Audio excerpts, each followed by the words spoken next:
psikologi mas, kalau anda ingin jadi orang sakti, ingin jadi orang hebat, belajarlah melakukan sesuatu yang tidak anda sukai, asal ukuran moralnya jelas ya. Atau belajarlah tidak melakukan yang anda sukai, belajarlah melakukan yang anda tidak sukai, belajarlah tidak melakukan yang anda sukai. Ketiga, kalau paling gampang ini mas, anda yang anda tidak suka makanan apa mas? Contoh, misalnya, soto tidak suka. Nah, kalau anda ingin jadi orang tangguh makan soto 3 bulan, anda makan soto terus karena anda tidak suka. Kalau anda terbiasa melakukan sesuatu yang anda tidak suka, anda akan jadi orang hebat. Anda pikir tentara latihan itu senang, push up, perangkat, tidak ada yang senang. Tapi karena dia mau melakukan yang dia tidak suka, dia menjadi orang yang tangguh.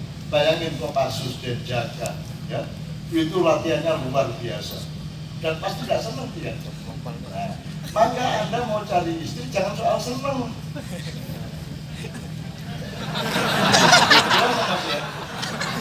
Senang itu bisa anda bangun dengan pengabdian, dengan tanggung jawab. Nanti akan muncul cinta itu akan tumbuh gini mas. Nanti anda ketemu cewek mulai lihat 2-3 bulan terus nggak jadi, kenapa? Mulutnya terlalu lebar. Wah, terus gagal lagi, terus ketemu cewek lagi, loh kok nggak jadi, kenapa? Businya biru. Nanti itu anda cari kelemahan terus. Terus kenapa kamu nggak jadi? Kakinya bebek. Kan nggak dapat istri yang, ya. Caranya mencari istri itu bukan terus ngomong ini enggak. Caranya mencari istri adalah anda berlaku sebagai lelaki yang santun, yang baik, yang punya kerjaan, kerja keras, menunjukkan anda istiqomah. Nanti kan akan terserap jodoh anda.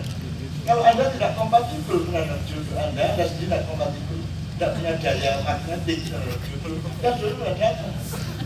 Jadi anda sendiri jadilah manusia yang kompatibel untuk jadi suami. Faktor-faktornya banyak istri. Enggak kok terus malam-malam itu selingkuh anda, saya istrimu ya juga. Dan nanti akan ketemu sendiri gitu loh mas ya.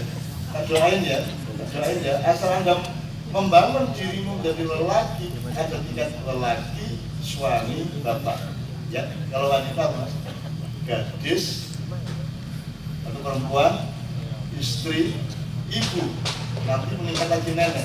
Itu kan kualitasnya berbeda. Nah sekarang jadilah manusia yang kalau diukur dalam parameter suami, anda sudah memenuhi syarat, maka jodohmu akan datang. Ada kan gelundung kok, pulang, mana jodohnya? Jodohnya dapat pohon apa kambing? Yang mana ya? Tenang aja, dapat sebentar lagi ya, insya Allah ya. Tapi sudah kerja belum? Sudah apa tadi? Sudah kerja apa? Kerja pabrik. Kerja di pabrik ya? Oke. Di atas UMR berapa banyak? Ya masih UMR. Masih UMR. Oh nggak apa-apa. Hidup nggak harus gimana-gimana. Rizki dari Allah, tenang aja, yakin ya. Dan hatinya tuh di atmosfer ini untuk mengerat kemungkinan istri. Hatimu buang terus. Tanggung itu kabar. Kamu harus punya hati yang penuh penerimaan. Jangan punya hati yang penuh penolakan. Gitu loh ya. Kalau engkau buka pintumu akan datang angin yang segar masuk ke dalam hidup. Kalau kamu suka mengecam-ngecam, iya mirip ya. Belum begini sih gojek. Ya, adain jadi ya, jelas ya. Saya juga pernah dengan dapat solusi kata curhatan dari teman dari istri itu yang gimana. Saya tuh nggak tahu gimana caranya, cuman yang ngerasa dia aja karena dia aja. Jadi kok saya nggak pernah belum merasakan seperti itu.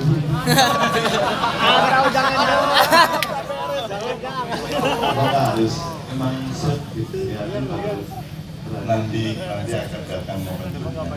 Makanya selalu harus sujud hati, sujud artinya kamu harus menasihati dirimu secara benar dan dengan sabar.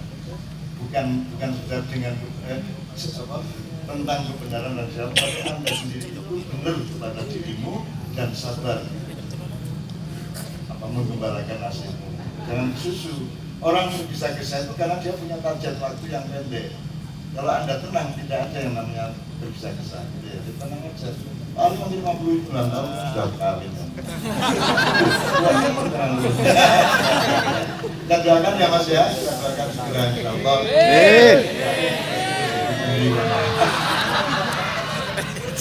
Oke, alhamdulillah teman-teman. Beres ya Mas ya. Oke, bismillah. Oke, silakan kembali ke tempat masing-masing. Kita doakan amin ya rabbal alamin.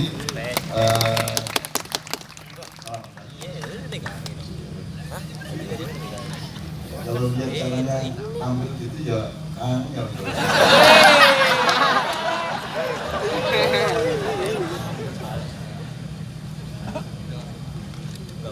Oke, bismillahirrahmanirrahim.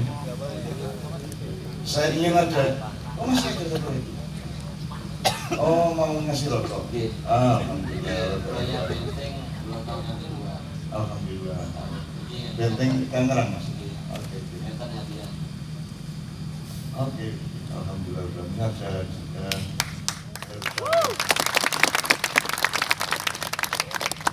Amin. Maknya benteng itu artinya ada rutinan sebulan sekali makyahan belajar gini nih bareng-bareng tanpa tujuan apa-apa kecuali ya Allah ini ada cincin berarti yang belakangnya agak cemburu. Cemburu saya lempar satu. Gitu. Dua nggak apa-apa ya Mas, bareng-bareng dilakukan ya. Oke, amin ya rabbal alamin. Oke, sekarang gini supaya terakhir itu kita gini. Tadi kan ada band yang dasar tadi ya sebelum kita ya. Setelah Mas Sofi tadi kemudian ada band Islam tadi teman-teman pelajar santri ya menyanyikan berdamaian tadi gitu ya. Itu kan kecerdasan modernitas, jadi lagu-lagu qasidah tradisi dimodernkan. Tapi kan modern tidak terasa modern kalau tidak mengerti tradisinya, tradisi tidak mengerti modern kalau demikian juga tradisi tidak terasa tradisinya kalau tidak mengenal modern. Maka mari kita bawakan dua-duanya. Tadi sudah dibawakan gigi ya, yang semacam gigi apa gigi loh? Gigi Arman Maulana. Nah sekarang kita bawakan aslinya ya. Dengan tujuan mohon kepada Allah, perdamaian ini merupakan angin yang berhembus di seluruh Tangerang Selatan. Selalu berdamai dalam keadaan apapun saja. Mbak Nia, Mbak Yuli, Mas Imam, Mas Islam, tolong kita bawakan bersama dengan para teman-teman. Kemudian nanti kita puncai acara kita pada malam hari ini. Kita nyanyikan perdamaian. Setelah itu masjid, baru kita berdiri bersama-sama. Ya. Yuk, Mbak Nia, Mbak Yuli jauh-jauh dari Jombang dan Mojokerto ke Tangerang untuk menunjukkan bahwa mencintai Anda semua. Amin ya rabbal alamin. Ayo.